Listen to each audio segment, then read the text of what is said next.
Góðir áhorfendur og gestir hér í salnum í kvöld og velkomin á borgarafund í beinni útsendingu á Stöð 2 frá Hótel Sögu með forsetaframbjóðendum 1996. En hér verða kjósendur í aðalhlutverki í kvöld í þessari útsendingu sem varir í 90 mínútur.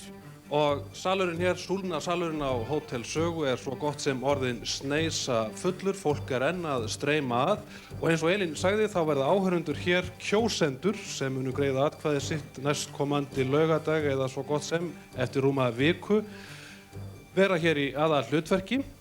Þeir munu koma hér í púlt og spyrja frambjóðendurna 4 en eins og alþjóð væntanlega kunnugt þá heltist 50 úr lestinni í gærdag, Guðrún Pétursdóttir afréð, að hætta við framboð sitt og það mun ef til vill setja svip sinn á þennan opna borgarafund hjá okkur hér í kvöld. Og áður við gefum fólki í sal orðið langar með að spyrja ykkur og byrja þér Guðrún Agnarsdóttir.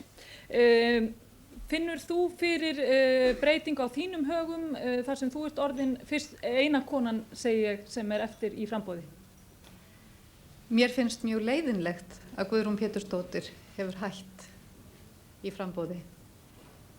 Fyrst og fremst vegna þess að hún öndvegismanneskja, hún hefur mikið til málanna að leggja og mér finnst tómlegra þegar hún farin úr þessum hópi. Ég sakna hennar, ég finn til leiða að hún skuli ekki vera hér. Mér finnst líka í raun og veru slæmt að hún skuli hafa fundið sig knúna til þess á þeim degi 19. júní sem baráttudagur íslenskra kvenna til að lýsa yfir því að hún sjáir sér ekki fært að halda áfram vegna þess að hún finni fyrir því að það sé mjög á brattan að sækja fyrir konur. Það mjög slæm yfirlýsing. Árið 1996. Er þetta þín tilfinning, Guðrún, að mun það ekki styrkja stöðu þína að þú verður eina konan eftir í framboði? Það styrkir stöðu kvenna að sem flestar konur séu gjaldgengar og geti boðið sig fram til allra embætta þjóðfélagsins. Ólafur Ragnar, það kom fram í könnunum nýverið að fylgi Guðrúnar virðist vera á þann veg háttað að meirihluti þeirra sem hugðust styðja hana töldu Pétur K.R. Hafstein næst besta kostinn. Hefur áhyggjur af þessu? Mér finnst í raun og veru ekki sæmandi gagnvart Guðrúnu Pétursdóttur að fara að ræða nú fylgi hennar sem einhverja blokk sem skiptist í einhverja ákveðna parta. Það fólk sem hafði tekið ákvörðun að kjósa Guðrúnu Pétursdóttur gerða vegna hennar verðleika og vegna þess að það bar traust til hennar, mat hennar framgöngu og orðræðu. Og forsetakjör nú einu sinni á þann veg að menn ekki fyrst og fremst að velta því fyrir sér hvern menn kjósa númer 2. Og mér fannst satt að segja dálítið óviðeigandi í gærkvöldi að menn byrjuðu strax að velta þessu fyrir sér með þessum hætti eða fara að höfða til hennar kjósenda vegna þess að mér finnst að við að sýna henni og fjölskyldum hennar og stuðningsfólki þá virðingu að leyfa bæði henni og öllum þeim sem að hana vildu styðja að fá að hugleiða þessi mál í friði. Þess vegna hef ég í sjálfu sér engar áhyggjur út af þessu. Ég tel að allir þeir sem ætluðu að kjósa Guðrúnu Pétursdóttur mun á sjálfstæðan hátt eins og aðrir Íslendingar vega og meta hvernig þeir verja atkvæði sínu í komandi kosningum. Pétur, finnur þú fyrir einhverjum straumi yfir til þín eftir að Guðrún hefur dregið sig í hlé? Já, ég hef fundið fyrir sterkum straumum undanfarna daga. Þetta nú svo ný orðið að það of snemmt að segja nokkuð til það hvaða áhrif þessi ákvörðun hefur. Og það getur auðvitað engin ráðstafað fylgismönnum sínum eða gert ráð fyrir því að þeir flikki sér aðra frambjóðendur. En ég tel hins vegar að þessi ákvörðun Guðrúnar Pétursdóttur sýni mikið hugrekki, raunsæi fyrst og fremst og ég tengi það engan veginn við stöðu kvenna. Ástór Magnússon, þú hefur fram að þessu mælst með minnsta fylgið. Hefur það hvarflað að þér að gera slíkt og hið sama og Guðrún Pétursdóttir gerði í gær? Ég vil nú leiðrétta með þetta með fylgið. Ég hérna með Dagblaðið í dag og þar kem ég út með 24% og ég búinn að slá honum Pétri Hafstein hérna við. Þetta Við er Ólafur símakönnun. erum komnir hérna í topp sætin þannig að þessar skoðanakannanir, ég tek nú lítið mark á þeim. En þú ert alltaf að vísa þarna í óvísindalega símakönnun, Ástþór. Já, Og gerðir hvort það í er gær líka. óvísindalegra þessi könnun ein af þeim sem kom út að okkur var sagt að í Perlunni á laugardaginn að hún ætti að birtast á kvöld í útvarpinu. Svo birtist ekki neitt og maður heyrir sögusagnir á einhverjum veitingastafum það að menn hafi verið eitthvað óánægðir með könnun, hún hafi ekki verið birt og þurfi eitthvað að skoða hana nánar og eitthvað svona, þannig að ég veit ekki hvað af þessu er vísindalegt. En mér finnst náttúrulega mjög mikill missir af Guðrúnu Pétursdóttur. Þetta var úrvalskona og hún tók undir þessi friðamál hjá mér og hérna þannig að mér finnst mjög mikill missir af því og mér finnst það náttúrulega slæmt fyrir konur að það skuli ekki vera jafnari hlutfall núna í frambóði fyrir sem fulltrúi kvenfólksins.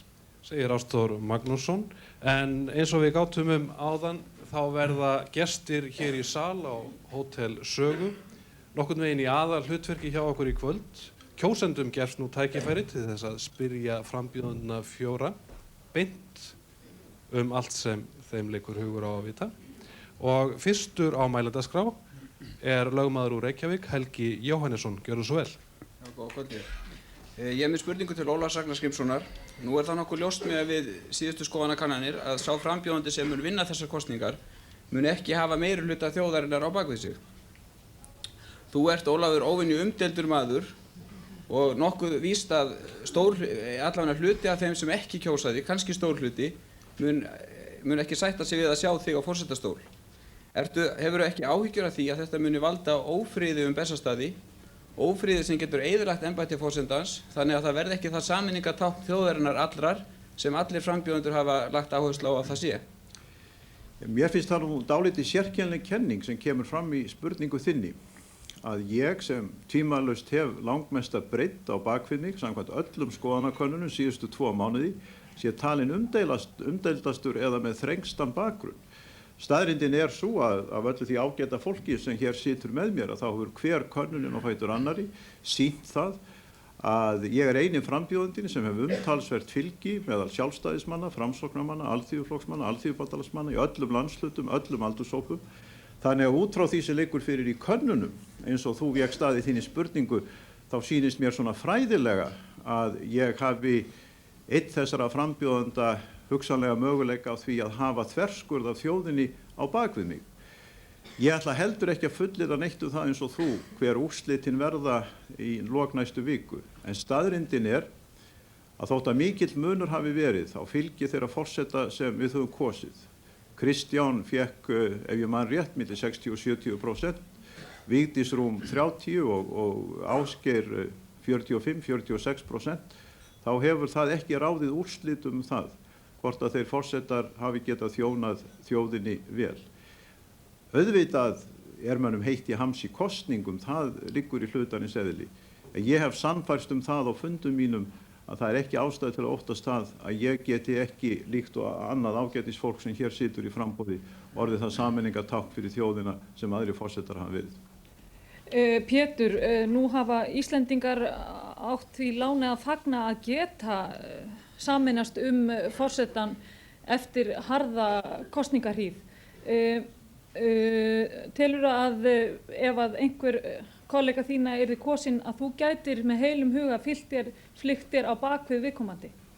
Já, reynslan hefur sýnt að þeir forsetar sem ekki fengu helming atkvæða við forsetakjör í upphafi, þeir náðu með störfum sínum að afla sér trausts og virðingar hjá þjóðinni langt umfram það mark sem þeir höfðu í upphafi og ég held að það hljóti að sjálfsögðu að vera von okkar allra að sá sem verður kjörinn verði þeirrar gæfu aðnjótandi eins og reyndar íslenska þjóðin að það geti orðið sátt forsetaembættið hver sem kjörinn verður.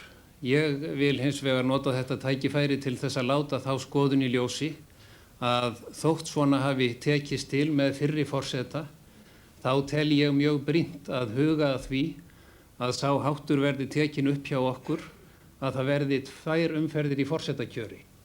Þannig að í síðari umferð yrði kosið milli þeirra 2 sem mest atkvæðamagn fá í fyrri umferðinni. Guðrún, hvað myndir þú segja varðandi þessa skoðun Péturs 2 umferðir? Jú, að mörguleiti þá finnst mér hún eiga rétt á sér af því það eftirsóknarvert að það sé traust meirihluta fylgja á bak við þann forseta sem valin er. Hins vegar hef ég velt því fyrir mér hvort að við myndum ekki glata ýmsum möguleikum við það og það umhugsunarvert. Segjum sem svo að þetta hefði verið svona síðast þegar var valin forseti. Þá kynni það að hafa farið svo að Vigdís Finnbogadóttir hefði ekki verið kosin fyrst allra kvenna í heiminum. En Guðrún, búum við ekki í forseti lýðræðisþjóðfélagi? Íslands. Búum við ekki hvort þið er í lýðræðisþjóðfélagi? Jú, við búum í lýðræðisþjóðfélagi sem betur fer, en ég velti því fyrir mér hvort svo hefði farið þá að við hefðum fyrst allra þjóða orðið til þess að kjósa okkur konu sem forseta lýðveldisins. Ég bara velti því upp sem hugmynd. Já, ég veit það auðvitað ekki og þess vegna held ég að það sé mjög mikilvægt að nýjar hugmyndir eigi völ á því að komast inn á vettvanginn, eins og þessi. Já, Ástþór, 2 umferðir? Ég held að eins og forsetaembættið er í dag, ef það er skilgreint eins og fólk hefur vilja skilgreina, og ég hef nefnilega einmitt verið að velta því fyrir mig hvort við búum í raunverulegt lýðræði, því eins og málinn lít út fyrir mér í dag, þá er íslensk stjórnarfar ekki fullkomið lýðveldi. Framkvæmdavaldið og löggjafarvaldið er saman og forsetaembættið er í vasanum á honum Davíð Oddssyni, þetta veit alþjóð. Það þorir enginn að tala um þetta nema ég. Ég á við með þessu að forsetinn hefur sýnt það í verki að hann hefur aldrei sett sig upp á móti neinu sem komið hefur frá ríkisstjórninni, hvað vitlaust sem það er og hvað mikið sem að raunverulega almenningur óskar eftir til dæmis þjóðaratkvæðagreiðslu. Þetta kom fram með EES-málið, þannig að mér finnst að þurfa að endurstokka allt stjórnarkerfið, það þurfa að athuga það hvort það ekki að aðskilja löggjafarvald og framkvæmdavald, hvort að ekki að endurskoða forsetaembættið á víðtækan hátt og þá ef að forsetaembættið hefur eitthvað meiri völd en það hefur haft hingað til í huga fólks, þá er sjálfsagt að taka 2 umferðir. Og það eru fleiri fyrirspyrjendur úr sal, þeirra á meðal er Birna Þórðardóttir, gjörðu svo vel. Takk. Það er tengt þeim röksemdum sem að ég hef víða heyrt fyrir afstöðu fólks til forsetaframbjóðandana. Og mér hefur þótt dálítið kyndugt að heyra menn lýsa því yfir að þeir ætla að kjósa annarkvort þeirra Péturs eða Ólafs, ekki út af þeirra eigin verðleikum, heldur fyrst og fremst vegna þess að þeir geta ekki hugsað sér hinn aðilann sem forseta. Og þess vegna langar mig til þess að spyrja Guðrúnu Agnarsdóttur en einnig aðra frambjóðendur hvort það væri ekki eðlileg og skynsamleg lausn fyrir kjósendur sem vilja forða þjóðinni frá Pétri eða Ólafi að snúa nú bökum saman og fylgja sér að baki Guðrúnu Agnarsdóttur. Því að það er alveg greinilegt að það er ekki slík sterk undiralda og andstaða gegn henni meðal þjóðarinnar eins og gegn þessum 2 körlum. Ég vil svara þessu á þennan hátt. Ég held að það sé mjög mikilvægt, bæði í forsetakosningum og endranær, að greiða atkvæðið samkvæmt sannfæringu sinni, að standa með þeim lífsgildum og því verðmætamati og þeirri framtíðarsýn sem maður trúir á, tefla ekki með atkvæðið sitt. Það er grundvallaratriði í mínum huga að kjósa í sátt við sjálfa sig á það sem maður trúir, en tefla ekki með atkvæðið sitt. Ástþór, já, mér langar aðeins að kommentera á þetta vegna þess að eins og ég sé þetta þá eru bara 2 kostir í kjöri. Það er annarkvort ég sem er róttækur maður og vill koma á einhverjum skynsamlegum breytingum og svo eru það þessi 3 fyrrverandi stjórnmálamenn eða jável núverandi stjórnmálamenn eða fólk beint úr kerfinu á hinn bóginn. Þannig að ef að fólk vill einhvern svona litríkan og góðan forseta til þess að taka hérna aðeins til hendinni og stokka þetta aðeins upp, að þá er ekki nema sá kostur finnst bara í mér. Hinnir hafa ekki þorað að tala hreint út hlutin eins og þetta með afstöðu ríkisstjórnar Íslands til stuðnings kjarnorkuvopna. Þar fara í rósamáli, þetta gerist í Perlunum daginn. Ég var að reyna að fá þá til þess að segja það afdráttarlaust ætluðu sem forsetar að vinna gegn þessari stefnu ríkisstjórnarinnar og bara taka afstöðu á móti svona vittleysu. Þeir voru ekki tilbúinir einir af þeim til að gera það þá. Og eins er þetta með launamál forsetans. Ég var að reyna að koma þeirri umræðu á að forsetinn væri á sem svaraði meðalaunum fjölskyldu landinu sem eins konar vísitala á raunverulega launaþróun í landinu og mér finnst þetta mjög mikilvægt réttlætismál fyrir þjóðina en ekkert af þessu fólki hefur verið tilbúið til að tala um þetta nema einhverju rósamáli þannig að það hefur ekki fengist nein afgerandi svör annað en það þau allir ekki að gera neitt, sitja og standa eins og ríkisstjórninni. Stjórnarskráin býður þeim? Já, nei, ég tel nefnilega að stjórnarskráin tali ekki um þetta svona. Stjórnarskráin ætlast til þess að forsetinn sé öryggisventill á lýðræðið og eins og forsetaembættið hefur virkað hingað til, eins og til dæmis skeið þarna með sem við verðum að tala um, þar sem tugþúsundir áskoruna koma á forsetann að beita neitunarvaldinu og forsetinn gerir það ekki. Það finnst mér misnotkun á forsetaembættinu. Og við skulum heyra enn fleiri fyrirspyrjendur hérna úr sal á Hótel Sögu. Guðmundur, gjörðu svo. Já, ég með stutta fyrirspurning tveimur liðum til Péturs Hafstein. Í fyrsta lagi þú hefur gert það umtalsefni í þinni baráttu að það þurfa að sýna ráðdeildarsemi og aðhald í rekstri á forsetaembættinu. Mig langar að biðja að skýra fyrir þjóðinni í svona stuttumáli hvaða hérna táknrænu þýðingu þessa máls og svo B-liður eða seinni hluti. Hvað vilt þú segja og jafnvel fleiri frambjóðendur hér þá tilgátu að ein aðal hættan sem stæðir að grundvallar mannréttindum í heiminum í dag séu hlutir eins og fyrirhyggjulaus umhverfisvernd og fleiri óskilgreindir samfélagslegir öryggishagsmunir? Já, ég tel að það hefur mikla þýðingu að embætti forseta sé þannig rekið á hverjum tíma að það sé gætt aðhalds og sparnaðar og ég hef lagt alveg sérstaka áherslu á það að forseti Íslands sjái til þess að það gerist ekki í rekstri þessa embættis að það sé farið fram úr þeim fjárheimildum sem Alþingi veitir. Það því miður allt of algengt í okkar þjóðfélagi að svo fari og ég tel að forsetin eigi að sýna hér verðugt fordæmi, ganga á undan með góðu fordæmi þannig að hann leggi sitt lóð á vogarskálina til þess að bæta hugarfari í þjóðfélaginu meðferð opinberra fjármuna. Á þetta atriði hef ég lagt grundvallar áherslu í mínum málflutningi. Pétur, ertu með þessu að deila á Vigdísi Finnbogadóttur, forseti Íslands? Ég ekki að gera það, ég að tala um það hvernig ég tel að þetta embætti eigi að vera rekið í framtíðinni. Og þá komin hér nýr fyrirspyrjandi úr sal, það Guðrún Jónsdóttir, gjörðu svo vel.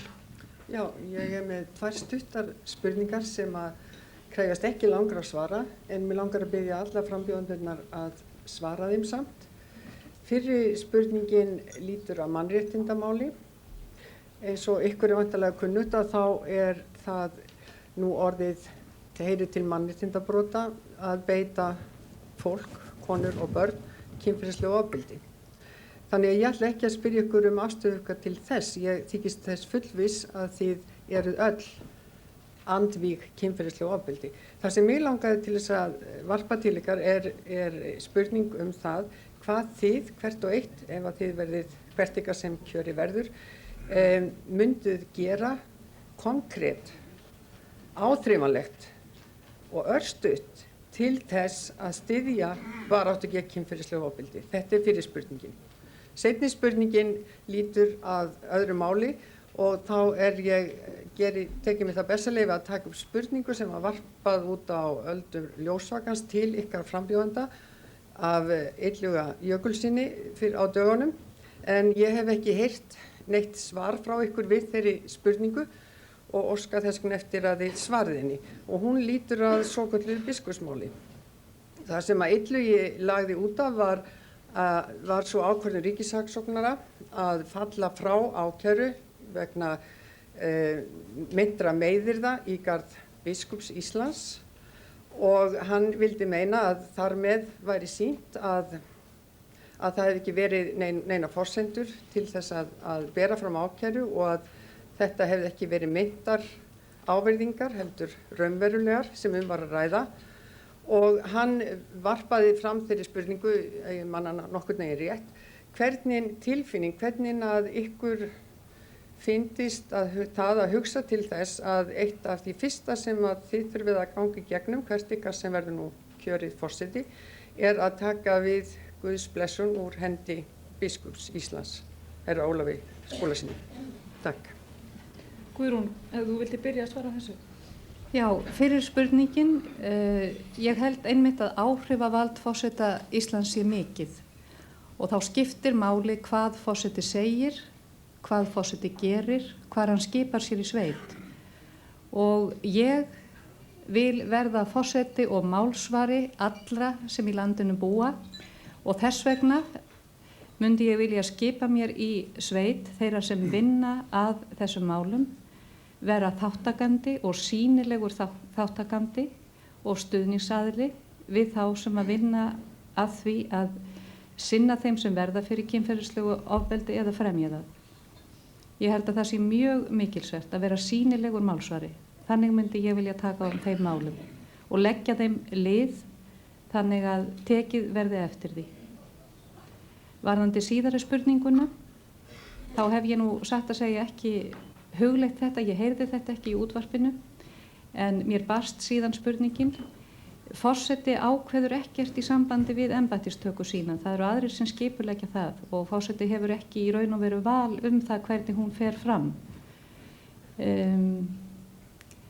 Ég held að sé líka mikilvægt að rugla ekki saman persónum og embættum í raun þegar verið er að tala athafnir af þessu tagi. Og ég hef ekki tekið afstöðu til þessa persónulega hvað sjálfa mig varðar. Ólafur. Ég held að forseti geti lagt á margvíslegan hátt lið baráttunni gegn kynferðislegu ofbeldi. Hann getur gert það í ræðum sínum og áherslum. Mér finnst persónulega að þeir dómar sem felldir hafa verið í þeim málum hér á landi, meðal annars í Hæstarétti, hafi verið of vægir. Ég veit að vísu við búum við sjálfstæði dómstólana, en það er mín persónulega skoðun að þeir dómar hafi verið of vægir og þeir séu ekki líklegir til þess að veita aðhald eða koma í veg fyrir slík verk í framtíðinni. Ég tel líka að forseti eigi að koma á vettvang þar sem fórnarlömb slíks ofbeldis eru í stofnunum sem veita þeim aðstoð og aðhlynningu og sýna þannig að hann hefur samúð með þeim sem að verða fyrir þessum óhugnanlegu lífsreynslu. Og hann reynir þannig að skapa það andrúmsloft í samfélaginu að smátt og smátt verði dregið úr því að slíkir glæpir séu framdir í okkar samfélagi. Varðandi seinni spurninguna, þá tel ég að forseti Íslands eigi í senn að virða þjóðkirkjuna og þann biskup sem þjóðkirkjan velur. Og það sé alls ekki við hæfi að forsetaefni eða forseti Íslands sé að fella dóm yfir þeim biskupi sem þjóðkirkjan á Íslandi hefur valið.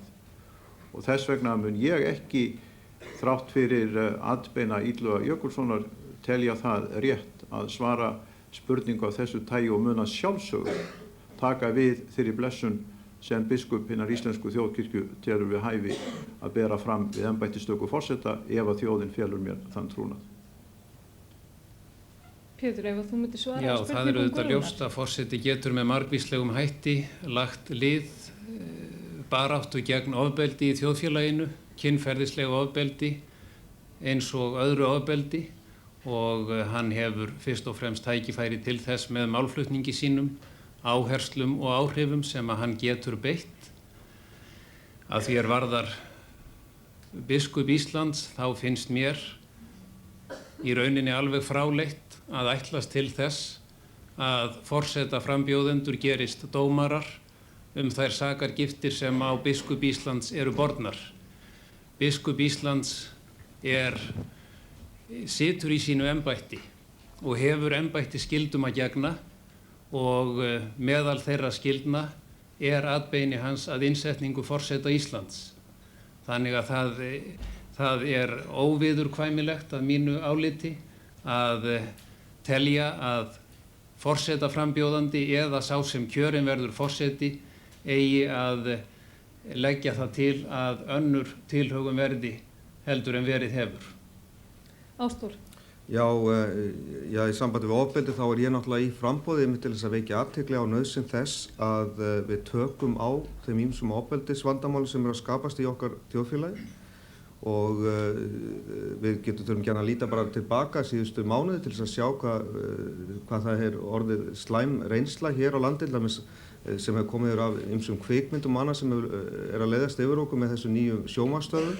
Nú ekki getum við bannað þeim að senda þetta út, þannig að mér finnst að við þurfum að taka upp í menntakerfinu eiginlega móteitur gegn þessu í gegnum því að mennta börn og unglinga alveg frá unga aldri skaðsemi af þessu og áhrifin á fjölskyldur og aðstandendur fórnarlambana og fórnarlambi sjálf náttúrulega.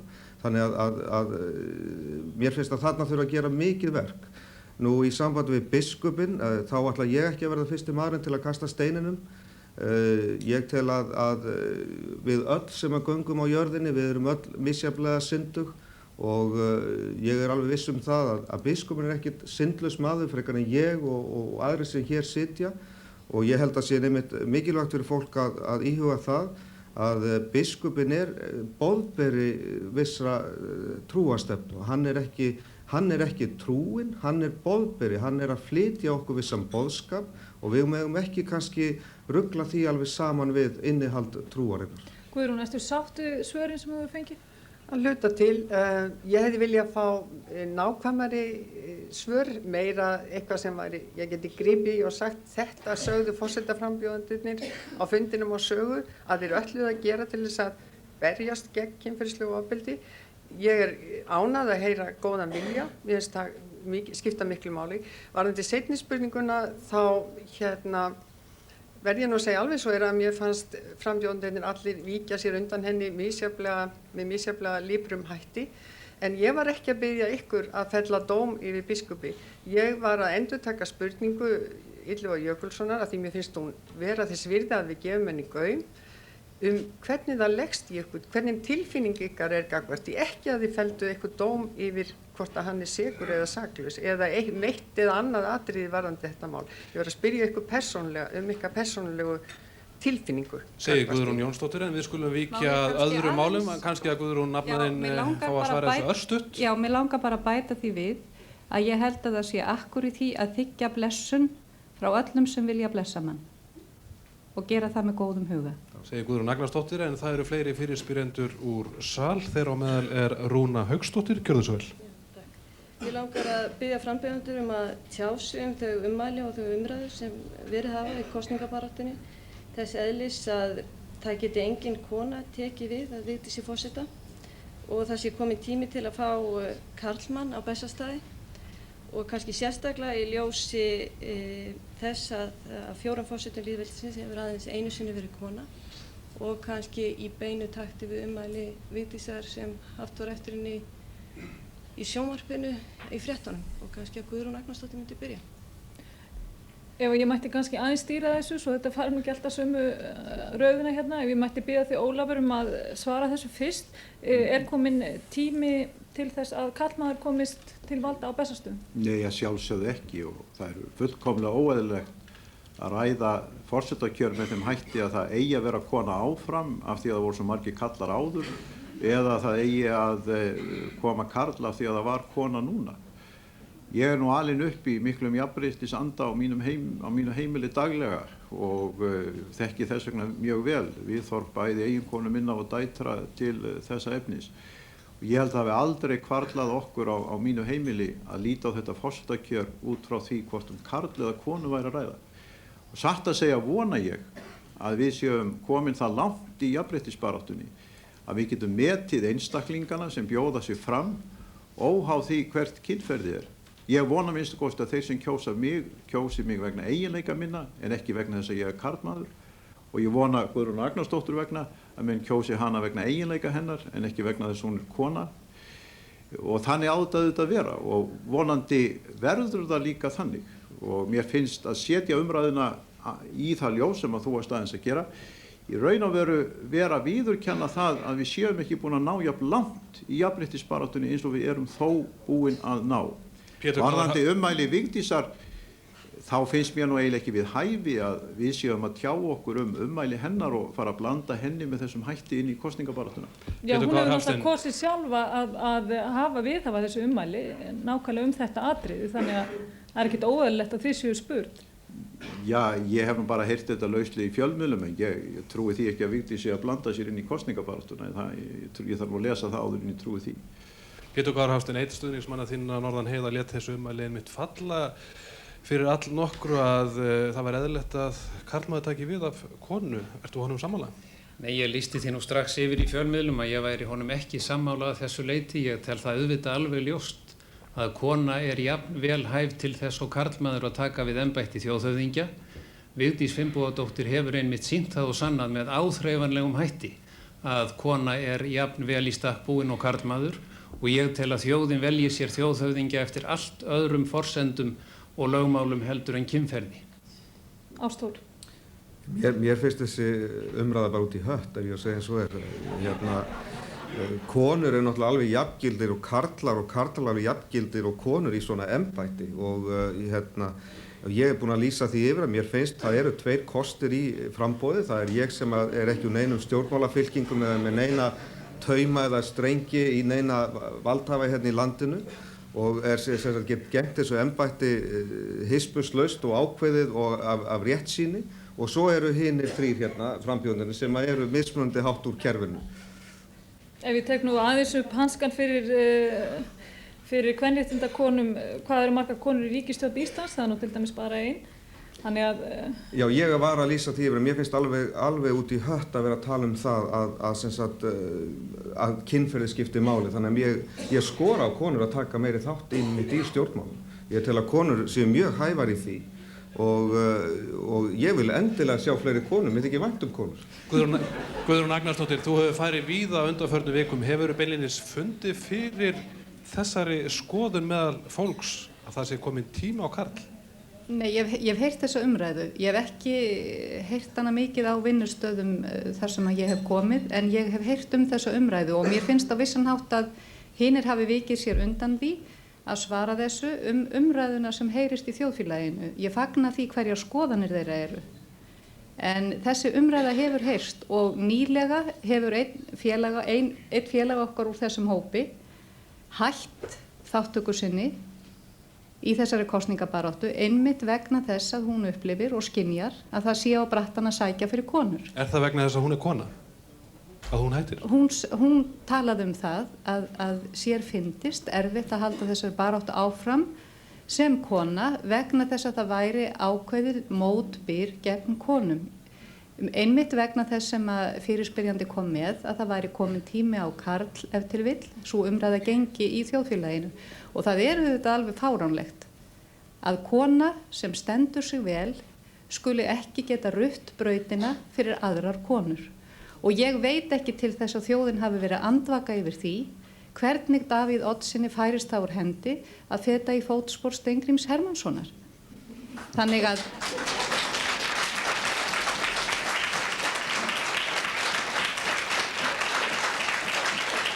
og ég neita, satt að segja, ég neita að trúa því að jafnréttis hugsun á Íslandi sé ekki komin lengra. Ég bara neita að trúa því. Það skömm gagnvart íslenskum konum ef svo eins vel og þær hafa staðið sig í gegnum aldaraðir á þessu landi eins og karlar. Já, þakka fyrir Guðrún. Ólaf, þú vildi bæta stutt við erum svo að taka auglýsingar hér. Bara bæta því við að mér finnst þessi umræða dálítið sérkennilegt í ljósi þess að nú ég búinn að halda sjálfsagt einhvað á milli 60 og 70 fundi all land og það slíkur fjöldi kvenna sem hefur komið á þessa fundi og mörgum fundunum hefur meiri hluti fundarmanna verið konur. Þær hafa tekið mjög virkan þátt í umræðum og það sem mér finnst einkenna þessa kosningabaráttu ef ég á að bera hana saman við mína fyrri reynslu af fundahöldum í þessu þjóðfélagi, það hinn gífurlega þáttaka kvenna í þeim fundum sem ég hef verið á. Þannig ég bið menn að tala ekki þessi mál hér eins og konur séu utangarðs í þessu forsetakjöri.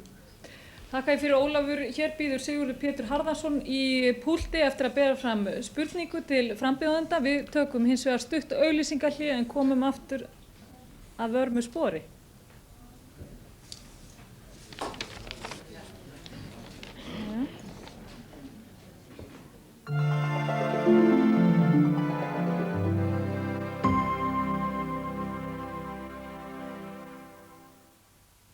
Þetta er Corolla Touring, búin 110 hestafla fjölventla vél með beinni innsprautun, sítengdu aldrifi, með læsingu og... Sögu þar sem framfer borgarafundur í beinni útsendingu og hér við háborðið sitja að sjálfsögðu forsetaframbjóðendurnir 4 en eins og við gátum í byrjun þáttarins þá eru það áhorfendur utan úr sal, kjósendur sjálfir sem eru hér í aðalhlutverki og Elín Hirst stendur við hlið eins þeirra.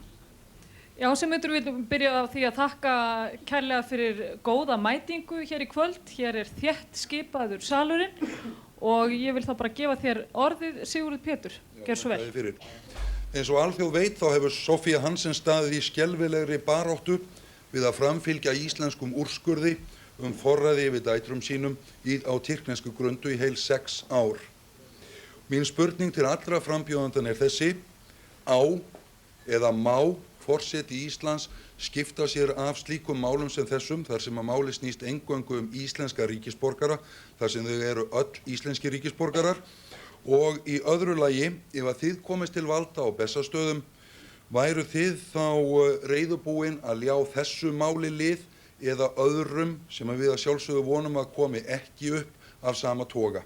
Ástvar, það er kannski rétt að þú byrjir núna? Já, ég myndi ljá svona máli lið, ég myndi gera það og ég væri tilbúin til þess að fara, hvort sem það væri, ef ekki væri hægt á því formlegum erindiskjörðum, þá óformlega sem persóna til þess að reyna að hafa áhrif á það að réttlætinni væri geymt og ekki væri brotin réttur á íslenskum þegnum á þennan hátt sem kannski hefur þarna verið gert. Hversu langt viltu ganga?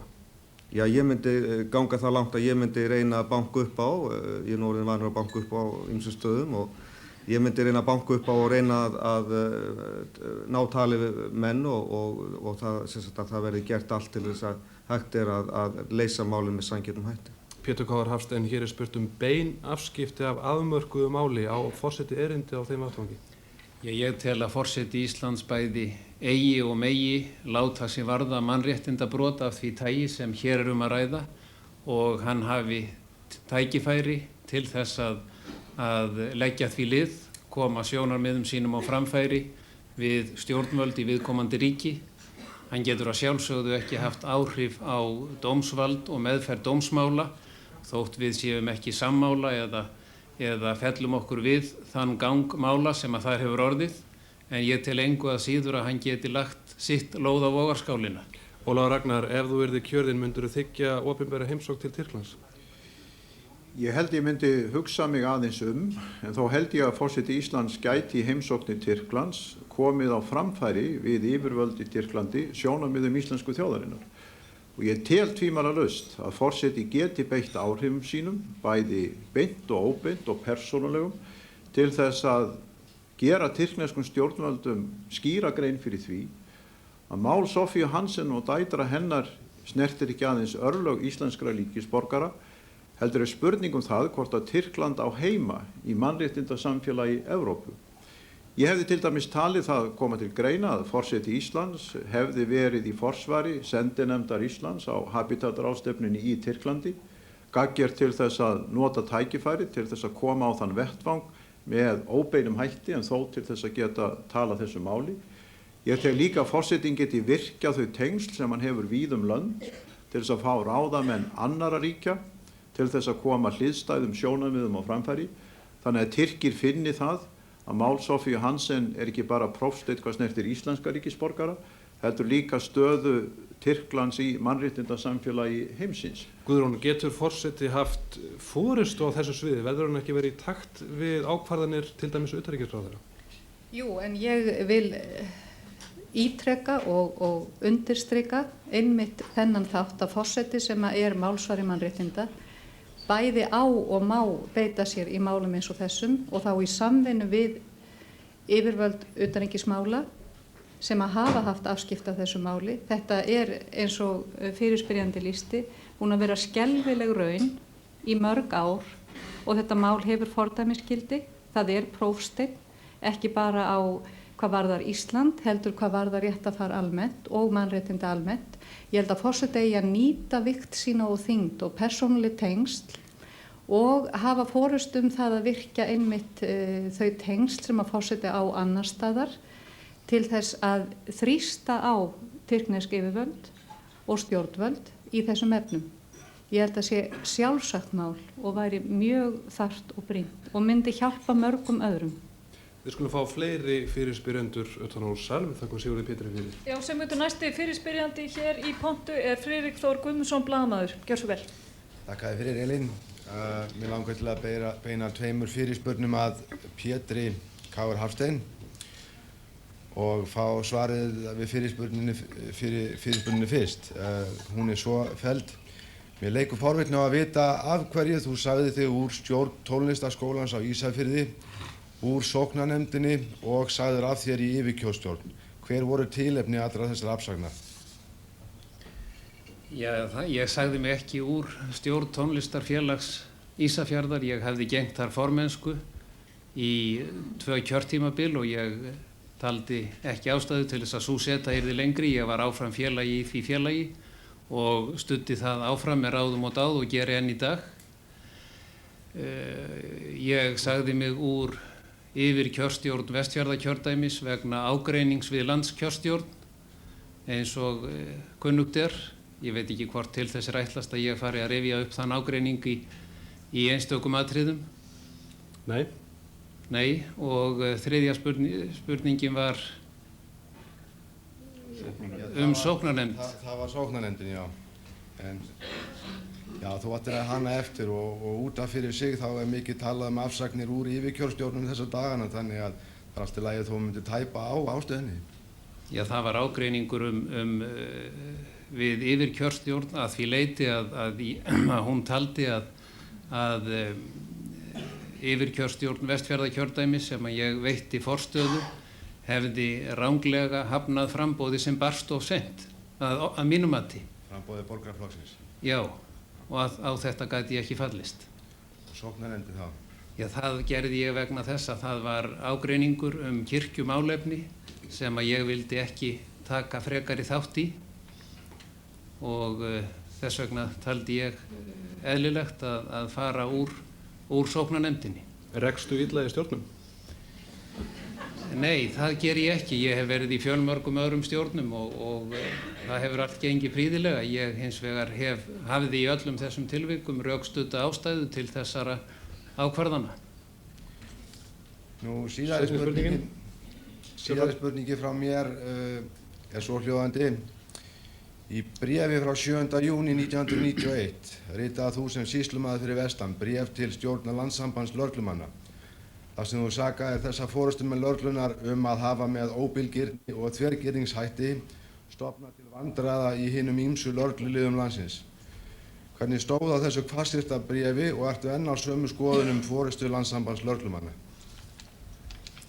Ég man nú ekki í einstökum atriðum hvert var efni eða tilefni þessa bréfs. Það mun hafa verið, ef ég man rétt, málflutningur félags lögreglumanna skólagengna eða óskólagengna lögreglumenn sem að þeir vildu útiloka frá störfum, en mér sem sýslumanni á Ísafirði og lögreglustjóra þar var það mæta vel ljóst að það var nánast ógjörningur að manna löggæsluna án þess að reiða sig á ýmsa góða menn sem höfðu ekki átt þess kost að ganga í lögregluskóla ríkisins. Já, Við skulum huga aðeins á öðrum fyrirspyrjendum. Það er rétt að geta þess að við mælum hér tímalengd hvers frambjóðanda sem hann talar hér í kvöld og það má taka fram að Pétur hafi talað minnst áður en hann svaraði hér þessum 2 spurningum, en það eru fleiri fyrirspyrjendur úr sal. Hér er komin í pontu Elín Þorsteinsdóttir, rekstrarfræðingur. Gjörðu svo vel. Já, takk. Ég hef eina spurningu fyrir Guðrúnu Agnarsdóttur. Og hún er svohljóðandi. Í kosningabaráttu þinni hefur þú lagt áherslu á kjaramál.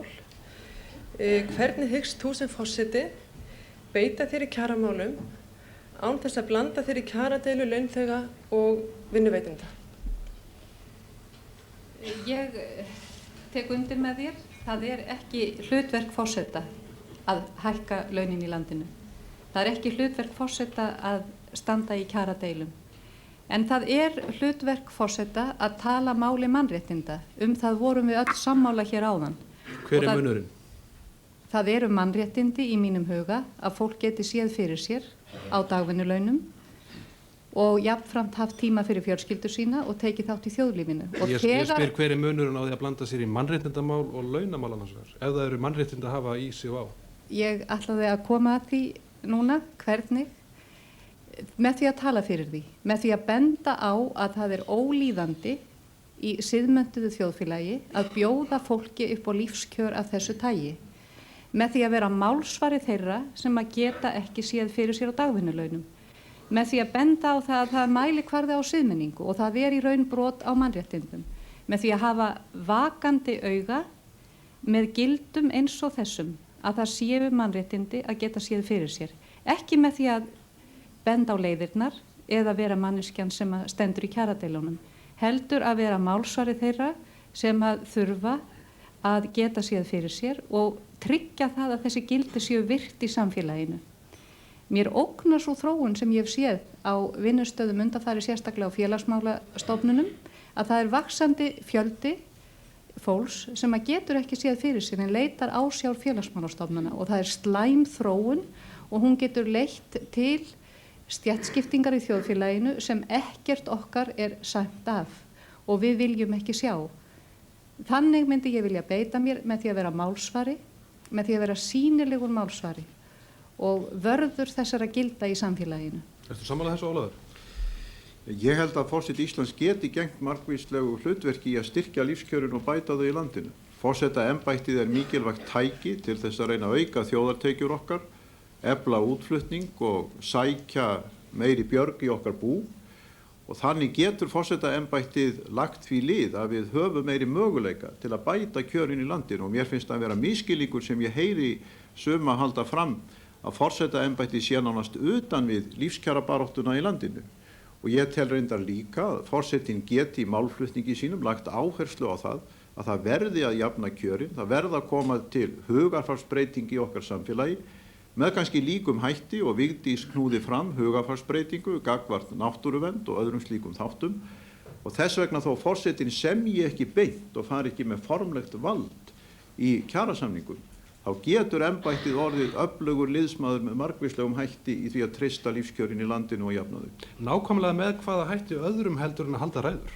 Já, hann getur til dæmis stuðlað að því að íslenskt atvinnulíf geti sótt til nýra markaðsvæða, íslensk fyrirtæki geti styrkt starfsemi sína víðum heim, ungt fólk sem er að leggja á brattan í atvinnulífi, komist að þeirri niðurstöðu að það sé gott að gera það frá Íslandi. Og í þeim sambandi minni ég á ummæli háskólarektors hér 17. júni þar sem hann varaði við því að hér væri kannski fyrsta sinn í sögu íslenska lýðveldisins að koma á vettfang kynslóð sem gæti leita sér að atvinnu út allan heim og þess vegna tel ég að við þurfum að heyja hér efnahagslega sjálfstæðisbaráttu og forsetinn á að taka virkan þátt í þeirri efnahagslegu sjálfstæðisbaráttu með því að styrkja þjóðartekjur okkar, útflutningsstarfsemina og sókn okkar til nýra markaðsvæða. Kannski örstutt svar frá Ástþóri áður en við hugum á næsta fyrirspyrjanda. Ertu sammála þessu að forseti eigi í miklu mæli að beita sér á þessum vettvangi? Já, tvímælalaust vegna þess að þetta er að verða þannig í heiminum í dag það er orðið þannig að 20% af jarðabúum skipta með sér nær 83% af tekjunum. Og þetta er náttúrulega skipting sem ekki gengur upp og bilið er alltaf að breikka, þetta er alltaf að versna þetta ástand og þetta er líka skeið í íslensku þjóðfélagi sem verið nefnt hér og þannig að þjóðfélagi mun riðlast í sundur ef ekki tökum á þessu máli og þess vegna er þetta verður forsetinn að taka á þessu og þess vegna er það sem ég er að leggja áherslu á það að forsetinn gangi fram fyrir skjöldu og taki sem samsvara meðallaunum fjölskyldu í landinu til þess að hann verði eins konar vísitala og virkur þáttakandi í þessari baráttu. Þarf þá að lækka laun annar embættismanna? Já, ég tel að það komi vel til greina að gera það. Það þarf að endurskoða laun þessara embættismanna og laun þeirra sem eru lægst launaðir og svo þarf náttúrulega líka að skapa meiri tekjur inn í þjóðfélagið og það er alveg eins og Ólafur Ragnar hefur sagt. Þar getur forsetinn gegn mjög mikilvægu hlutverki og ég hef verið að benda á ýmsar leiðir samt þessi friðarmál. Hvernig við getum fært hérna inn í landið ýmsa starfsemi í kringum alþjóðastofnanir, fjölmiðlun og ýmislegt sem að getur komið hérna á nýju blómaskeiði á næsta árum. Segir Ástþóra en fleiri fyrirspyrjendur utan úr salnum. Næsti fyrirspyrjandi er Birgir Björn Sigurjónsson, framkvæmdastjóri BHMR. Gjör svo vel. Mig langar til að beina þeirri fyrirspurn til Ólafs Ragnars sem að á sínum tíma var fjármálaráðherra ríkisstjórnarinnar. og hann stóð að gerð kjarasamninga við háskólamenn í þjónustu ríkisins, eins og bæði hann og félagsmenn muna náttúrulega, og jafnframt stóð hann að því að sett voru bráðabirgðalög á þessa samninga og saga þeirra endaði í Hæstarétti þar sem að það var talið brot á stjórnarskráni að það var rift þessum samningi með þeim hætti sem gert var. Ég ætla nú ekki samt að rifja þetta upp frekar, heldur mig langar hins vegar til að heyra í honum sem þingmanni í dag og sem forsetaframbjóðanda hvaða viðhorf hann hefur til þeirra laga sem sett hafa verið á Alþingi til skerðingar á samningsrétti stéttarfélaga og einkum og sérlega til skerðingar á réttindum ríkisstarfsmanna, margs konar ráðningarréttindum. Og ég vildi heyra hvort hann teldi að þau lög sem sett hafa verið stangist á við stjórnarskrána, hvort þau stangist á við alþjóðlegar skuldbindingar. Ég þeirra skoðunar að hér séum að ræða mikilvæg mannréttindi sem að gengið hafi verið á með þessum lagasetningum. Og ef að Ólafur mér sammála þá hefði ég viljað vita það, ef að hann yrði forseti, hvort að hann myndi með einum eða öðrum hætti beita sér fyrir því að það myndi hefjast siðvæðing þessi mannréttindi og félagafrelsi og réttindi launamanna. Ólafur.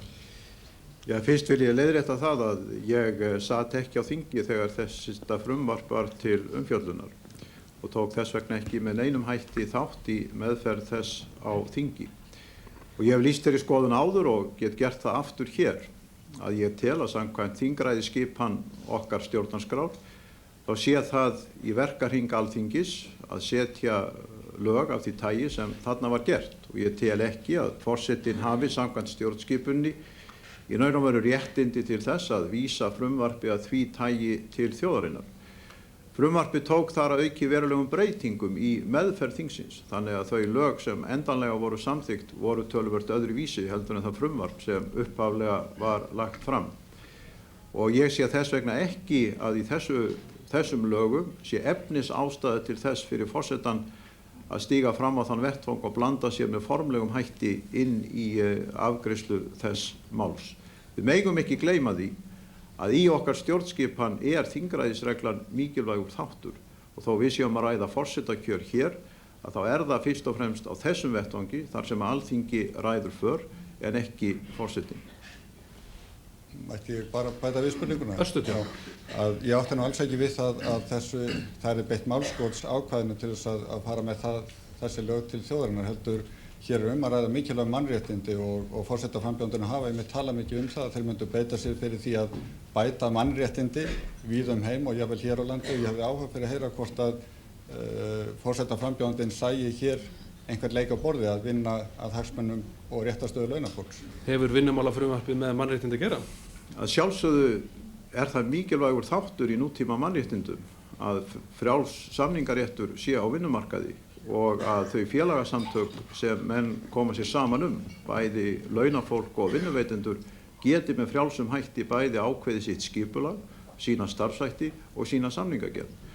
Það hefur verið mitt sjónarmið, ég hef talað fyrir þeim sjónarmiðum í stjórnarskrárnefnd Íslenska lýðveldisins sem ég átti sæti í á sínum tíma. Þannig ég eindregið þeirra skoðunar að menn eigi að fylgja þeim reglum.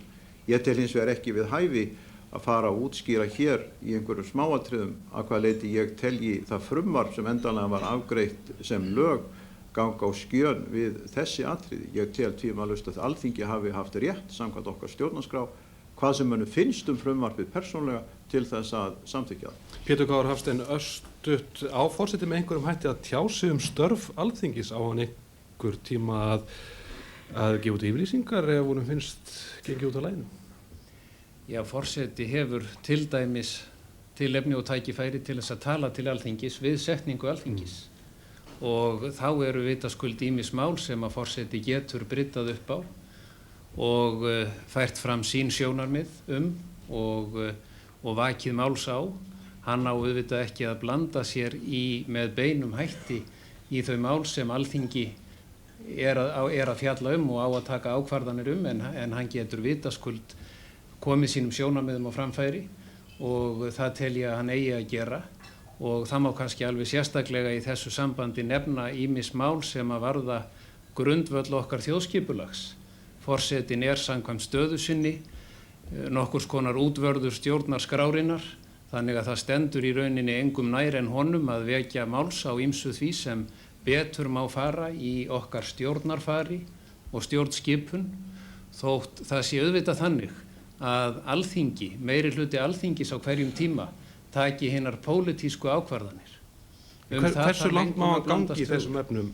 Má hann heimlega skamma alþingismenn? Hann þarf ekki að skamma alþingismenn, menn geta sett sjónarmið sín fram með málefnalegum hætti og það tel ég að forsetinn hafi margvísleg tilefni til og eigi að gera ef hann telur ástæðu til. Og þú myndir gera það? Að sjálfsögðu. Elín? Já, áhorfendum og gestum til upplýsingar þá sína tímamælingar okkar að frambjóðendur hafa talað það bil jafn lengi. Ólafur hefur kannski talað mest en það skýrist kannski að því að hann hefur fengið fleiri fyrirspurnir. En hér næsti fyrirspyrjandi Reynir Tómas Geirsson, læknir. Gjörðu svo vel. Spurning mín til allra frambjóðenda. Hvaða afstöðu ætla frambjóðendur að taka til áfengis- og tóbaksnotkunar á mannfundum á vegum forsetaembættisins? Ástór, þú myndir byrja, þú hefur ekki heyrst í þér nokkuð lengi. Ég reyki nú ekki og ég reyna að fara varfærnislega með áfengi og ef að ég tek sem dæmi bara fundi Friðar 2000 þá hefur ekki verið veitt þar áfengi. Við vorum með til dæmis hádegisverðarboð í Perlunni ekki fyrir mjög löngu síðan og þar var boðið upp á okkur boðið upp á hvort við vildum veita fólki áfengi og við vildum það ekki og þetta var áfengislaust algjörlega. Ég myndi reyna beina mér fyrir því ef að ég væri forseti að áfengisnotkun væri mjög í hófstillt og við bara einhver einstök og sérstök tækifæri ef það væri einhvern tímann gert og að tóbaki væri ekki veitt á Bessastöðum. Hvers vegna þarf að veita áfengi við opinberar athafnir? Það kannski þarf ekki neitt. Ég er ekkert að segja að það þurfi. Ég þekki kannski ekki alveg nógu vel hvernig að þessum hófum er staðið sem þarna hafa verið gert og það er kannski spurning það að þróa þetta eitthvað niður og ég held að það sé full ástæða til þess. Guðrún Agnarsdóttir. Tóbak mun ég ekki veita undir neinum kringumstæðum og áfengi mjög í hófi og þá frekar léttvín og ævinlega gnægð óáfengra drykkja. Ólafur Ragnar? Já, ég held að ég myndi fylgja þeim sið sem Guðrún var að nefna að leyfa ekki reykingar á Bessastöðum. Varðandi vínveitingar þá yrði það eingöngum að ræða létt víni í tengslu við máltíðir. Þú spurðir þarf að veita vín? Svarið er nei. Ég hef verið í mörgum mannfögnuðum víðum heim þar sem að veitt eingöngu vatn vegna þess að þær þjóðir telja vatni sé það dýrmætasta sem þær eiga og það sé ekki að bjóða gestum betri drykk heldur en það dýrmætasta sem þau eiga. Ég tel reyndar líka að það er að loka vínkjallaranum á Bessastöðum. Ég hélt í fyrstu að þetta væri nú brandari með þennan vínkjallara en það er víst staðreynd og ég tel það ekki við hæfi að þegar þjóðin er hugsað til Bessastaða þá telji menn upp Bessastaðastofu, menn telji upp kirkjuna og svo bæta menn við vínkjallaranum. Og það er mjög slæmt þegar hugur þjóðarinnar til Bessastaða er orðið með þessum hætti þannig að ég vona að hver svo sem vinnur þessar kosningar þá verður það gert og menn geti bara haldið áfram þeim gamla sið ef menn telja nauðsynlegt að veita einhverja áfenga drykki að sækja það bara til Höskuldar eins og gert hefur verið alla undanfarna ára. Muntu loka þessum kjallara eða þú eru kjörinn? Já, ég mun gera það. Pétur,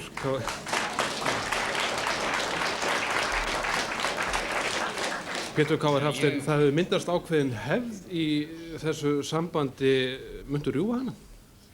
Ég tel að það sé, þau tilefni geti verið fyrir hendi að það sé rétt að forseti geti veitt áfengi en ég legg auðvitað mjög ríka áherslu á það að það sé gert í hófi, það sé farið afar sparlega með þetta eins og allt annað í rekstri embættisins. Ég get tekið undir það með öðrum að tóbak mun ég ekki veita ef ég verð kjörinn til þessa embættis en að því varðar vínkjallarann á Bessastöðum þá held ég að ég myndi nú frekar opna hann. Og ég á þá við það að þegar verið var að gera grein fyrir endurbótunum á Bessastöðum þá var fréttamönnum meinaður aðgangur að vínkjallaranum. Þetta kom mér mjög spánskt fyrir sjónir vegna þess að ég tel að það eigi ekkert sem varðar forsetaembættið að vera leynt eða hulið. Ég tel þennan vínkjallara algjöran óþarfa, get tekið undir það en hins vegar á hann að vera aðgengilegur almenningi eins og ég tel að Bessastaðir eigi að vera og nú sé tilefni til að finna leiðir til þess að almenningur geti átt þar ákveðin aðgang. Örstuð Pétur, þið hafið mikið talað um mannréttindi hér í kvöld, ekki mannréttindi að reykja? Nei, ég tel það ekki mannréttindi að reykja vegna þess að það eru mannréttindi að vera í reyklausu umhverfi. Takk fyrir þetta og þá fyrirspyrjandi hér úr salmættur. Og það næsti fyrirspyrjandi, Ásgerður Halldórsdóttir, viðskiptafræðingur, og þú ætlar að ræða meir vímuefnamálið. Já, ágætu frambjóðendur. Ég vil beina spurningu minni til Péturs K. Hafstein. Þú hefur sagt, Pétur, að forsetinn eigi að beita sér fyrir forvörnum í áfengis- og vímuvörnum. Hvernig ætlar þú, verður þú kosinn forseti, að beita þér í því máli? Og sérðu fyrir þér til dæmis samvinnu við íþróttahreyfinguna í landinu? Já, ég tel að forsetinn hafi margvísleg tækifæri til þess að láta sig muna á þessum vettvangi. Það er mjög brýnt að allir sem vettlingi geta valdið leggi sitt að mörkum gegn þessari alvarlegu vá. Forsetinn getur að sjálfsögðu gert þetta í ræðu og riti en það er ekki nóg að mínum dómi. Hann á að hafa samskipti við þá einstaklinga, samtök einstaklinga, sveitarfélög og stjórnvöld sem láta sig þessi mál varða og gerast virkur þáttakandi með þeim hætti og það er fullt tilefni til þess að hafa samband og samstarf til dæmis við íþróttahreyfinguna þetta alvarlega málefni. Pétur, ber að þyngja dóma í þessum efnum? Ég vil alveg sérstaklega, svo ég fá að ljúka þessu svari, nefna hér jafningjafræðslu framhaldsskólana sem mér finnst vera gott dæmi framtak sem að forsetinn getur stutt og hér er á ferðinni hópur einstaklinga sem að ég tel að forseti geti átt samstarf við. En ef þú svara minni spurningu næst? Ber að þyngja dóma í þessum efnum? Ber að þyngja dóma í þessum efnum? Já, ég get ekki, og það er ekki hægt að ætlast til þess að ég sem er nú hæstaréttardómari að ég gefi einhverjar almennar yfirlýsingar það hvernig dómar í framtíðin eiga að vera. Vegna þess að það er auðvitað grundvallaratriði að hvert mál sé dæmt eins og efni standa til, eins og það liggur fyrir dómstólunum og það hef ég sem dómari reynt að gera og ég ætla ekki að setjast í dómarasæti yfir öðrum dómurum að þessu leyti. Það hefur mikil umræða verið þetta undanförnu þar sem þeirri skoðun hefur verið hreyft að dómar séu of vægir í þessum efnum. Það er alltaf álitamál. Það er auðvitað ákveðin réttarþróun í okkar þjóðfélagi og dómar hafa á ýmsum sviðum þyngst. Það tekur sinn tíma. Það er heldur ekki æskilegt og menn verða að skilja það að það er ekki æskilegt að það sé stökkbreyting í niðurstöðum dómstóla í ákveðnum málaflokkum. Það brýtur gegn því jafnræði sem einstaklingar verða vissulega að njóta fyrir dómstóla. Og við skulum heyra fleiri fyrirspyrjendur úr sal. Já, hér er Jóhanna K. Eyjólfsdóttir, mannfræðingur. Gjör svo vel. Já, gott kvöld. Ég vil beina spurningu minni til ykkar allra. Það hefur töluvert talað mannréttindi hér í kvöld og þið virðist öll vera mjög mannréttindasinnuð. En ég vildi fá skýrsvör við því hvort að þið sem forseti Íslands, ef að þið þiggið boð, opinbert boð, til land sem hefur brotið mannréttindi þegna sinna gróflega og virðir ekki alþjóða mannréttindasáttmála, hvort að þið sem forseti væru reiðubúin til þess að taka upp við þjóðhöfðingja og aðra þá sem að forsetar hitta í opinberum ferðum, hvort að þið væru til að taka upp mál einstaklinga í þessum löndum sem að annarkvort eiga yfir höfði sér aftöku, eru samviskufangar, hafa sætt pyndingum eða ekki fengi réttláta dómsmeðferð. Hvort að þið væru reiðubúin til þess að ræða mál þegna þeirra landa sem þið heimsækið. Guðrún Agnarsdóttir. Ég held að það sé mjög mikilvægt að forseti sem ætlar að hafa mannréttindi á dagskrá sinni og vera málsvari mannréttinda hafi hugrekki til að tala fyrir mannréttindum þegar það skiptir máli. Og ef forseti fer í heimsókn til lands þar sem að mannréttindabrot eru framin, þá finnst mér að eitt af erindunum eigi vera að tjá sig þau. Ef að það einhverja hluta vegna er ekki hægt, í samráði við utanríkisyfirvöld eða yfirvöld utanríkismála því að forsetinn fer væntanlega þannig sem fulltrúi Íslands í samvinnu og á vegum eða í samráði við stjórnvöld. Ef að það er ekki hægt að tjá sig þessi mannréttindabrot, þá finnst mér kannski bara betra að sitja heima. Þá finnst mér það ekki vera erindi sem erfiði. Mér finnst það vera mjög mikilvægt. Og þá að taka upp málefni einstaklinga jafnt sem hópa. Og það er hægt að gera það með ýmsum hætti. En það er hægt að gera það á skýran hátt. Mér finnst það mjög mikilvægt. Ólafur Ragnar, er einhver lönd sem okkur ber ekki að heimsækja?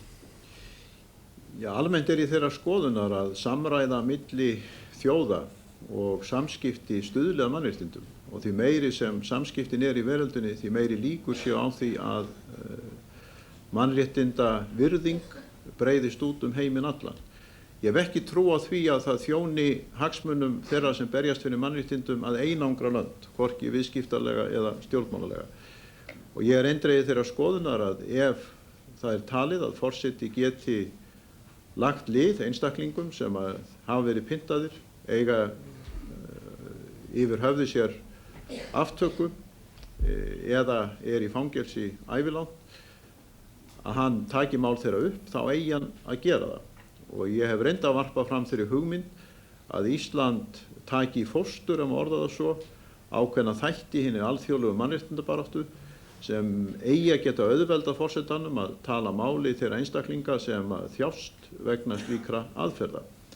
Það geta þó verið tilvik þar sem stjórnvöld í landi eru kannski það harðsvíruð að ef er að ræða erlendan þrýsting þá komi það niður á þeim einstaklingum sem þau eru með í fangelsum eða vilja taka af lífi. Á forseti að meta það eða utanríkisráðherra?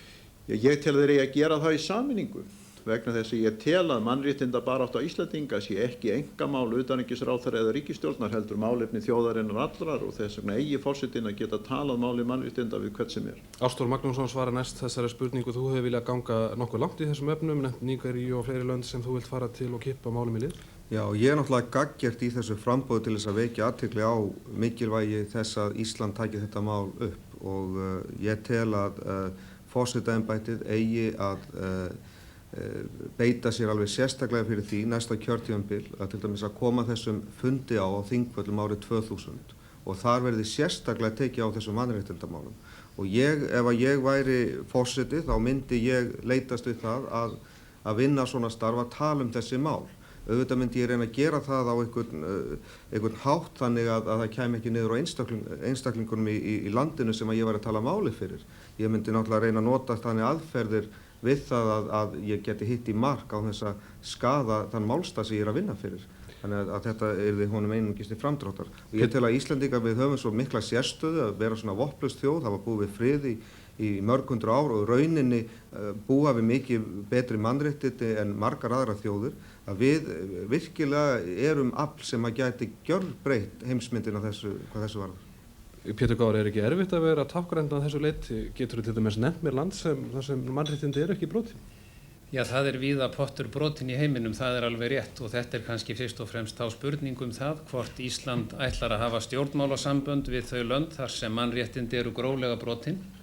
En ef Ísland hefur stjórnmálasamband við slík lönd, þá tel ég að forsetinn eigi að fara til þeirra landa ef tilefni gefst til þess og þá fær hann kærkomið tækifæri til þess að tala máli mannréttinda.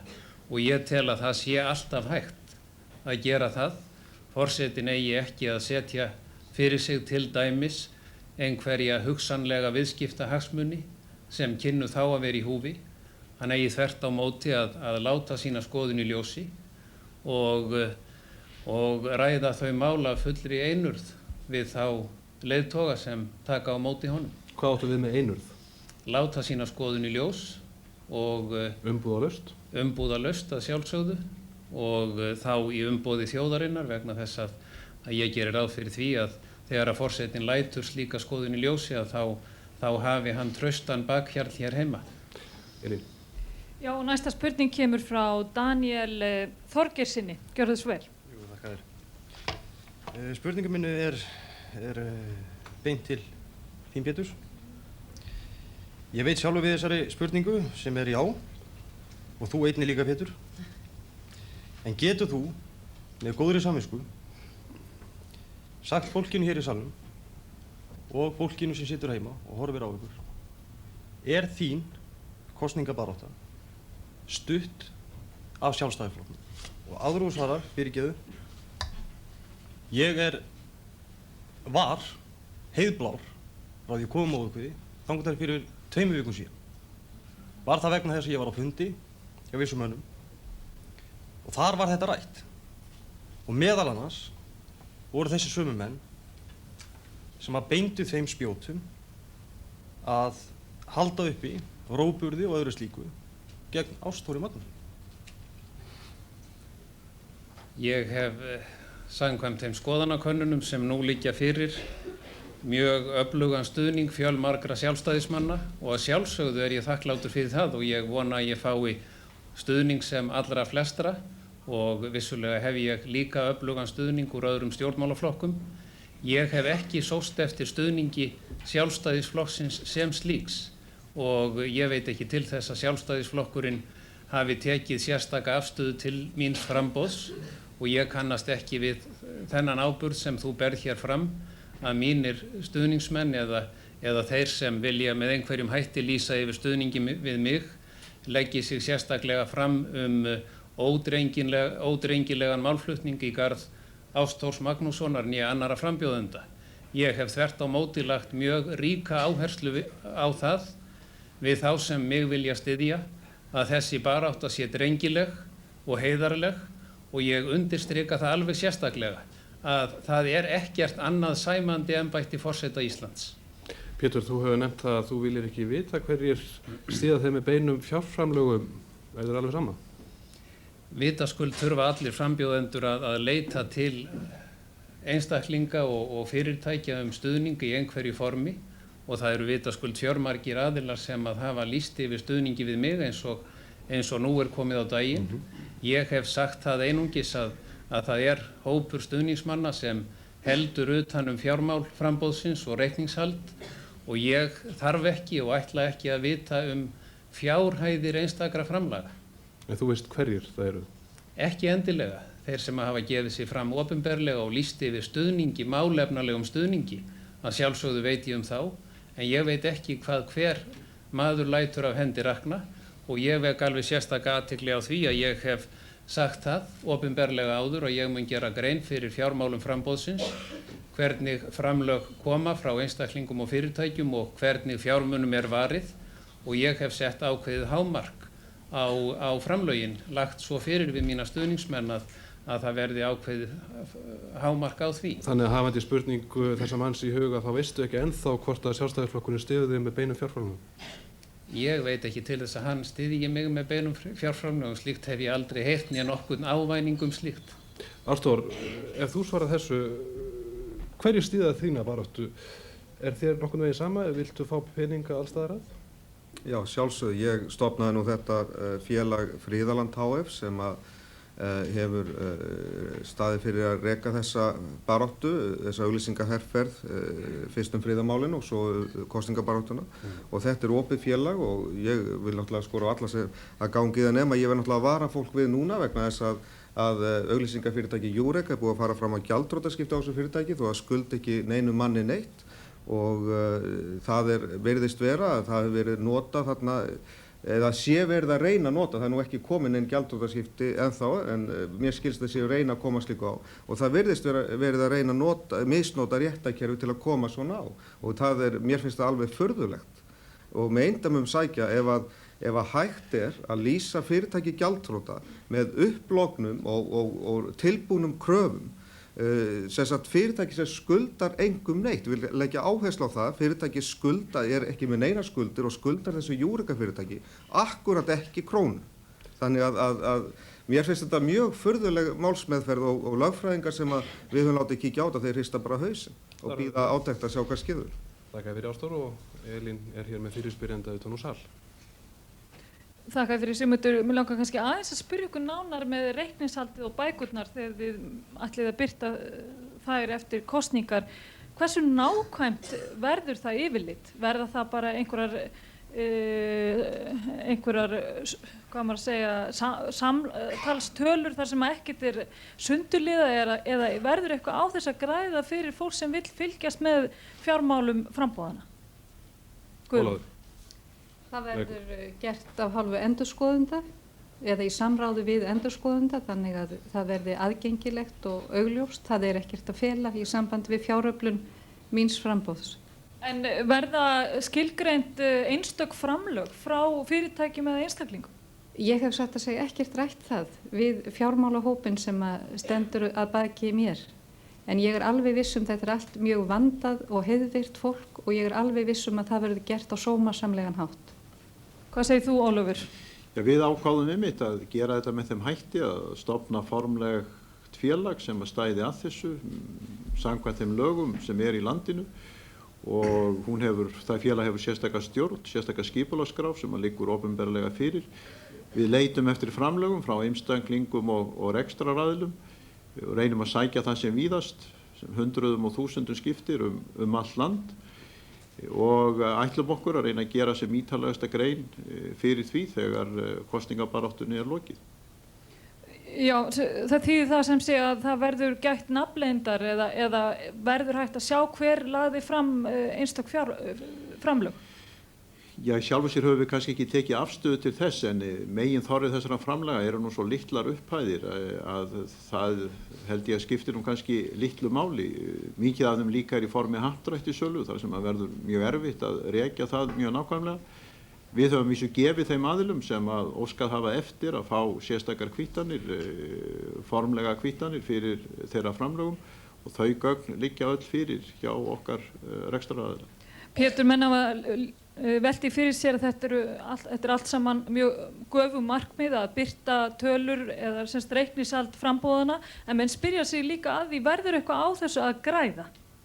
Já, það verður auðvitað komið í ljós en það algjörlega ástæðulaust að reyna að gera fjármál okkar frambjóðendana tortryggilegt. Einhver að því? Ég held að þetta sé eðlilegasti hlutur í heimi að menn þurfi að leita eftir fjárstuðningi til frambóða af þessu tagi og við höfum öll lýst því yfir að við munum gera grein fyrir þessu og þá verður þjóðin bara að dæma okkur að verkum okkar þegar að þau liggja fyrir. Á þetta og má þetta vera algjörlega frjálst? Hvað fjárframlögum viðvíkur? Já, ég hef sagt að við höfum enga reglur þetta núna. Ég tel eðlilegt að huga að því að það verði settar reglur fjármál frambóða og þá ekki einungis forsetaframbóða og alveg sérstaklega upplýsingaskyldu og hámark á framlögum. Ber ríkinu að borga eitthvað? Já, það tel ég ekki vera. Ástór, ert þú samsinnað því?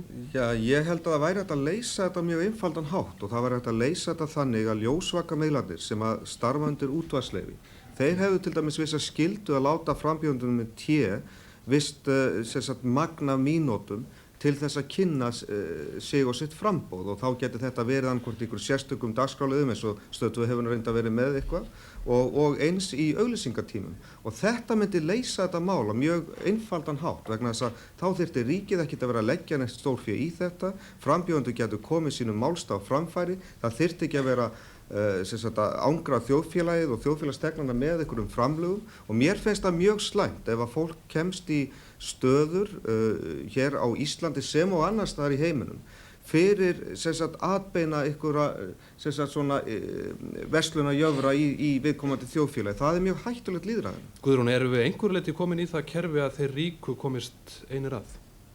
Það væri skelfilegt og ég held að ekkert okkar vilji það hér á Íslandi. En erum við komin í þetta kerfi? Vonandi ekki, þó greinilega misjafnt sem menn verja til auglýsinga og hafa misjafnlega mikið fé undir höndum og ég held að það sé eðlilegt að það verði setta reglur þetta og það verði líka eins og kom fram hjá Ástór og ég hef verið að heyra mjög víða og hugsa sjálf að það væri eðlilegt að fjölmiðlarnir gæfu ákveðin tíma til kynningar, sérstaklega í sambandi við forsetakosningar sem einstakt embætti hjá þjóðinni, eini þjóðkjörni fulltrúi.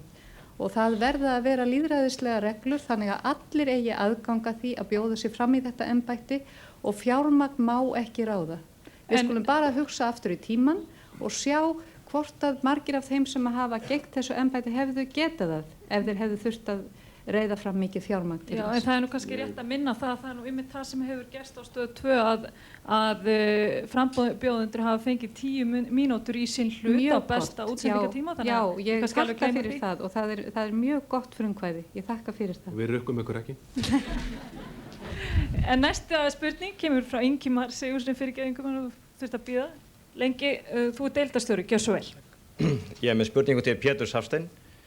Forseti Íslands hefur skyldum að gegna bæði innanlands og erlendis og þú hefur í kosningabaráttunni vakið athygli og gert góða grein fyrir skyldum hans innanlands.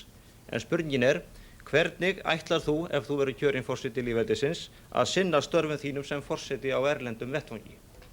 Það er alveg ljóst að forsetin hefur miklum og margvíslegum skyldum að gegna á erlendum vettvangi. Hann kemur fram við margvísleg tækifæri og kynnir land og þjóð, íslenska menningu og listir og svo framvegis. Ég tel að hann geti líka og hafi margvísleg tilefni til þess að leggja íslenskum hagsmunamálum lið í öðrum löndum.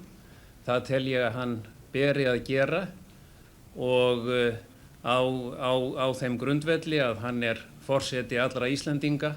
Hann á að gera það á grundvelli heildarhagsmuna, hvort sem er að ræða hagsmuna þjóðarinnar sem slíkrar eða hagsmuna heilla atvinnugreina eins og sjávarútvegs, landbúnaðar og ferðaþjónustu svo að dæmi séu tekin.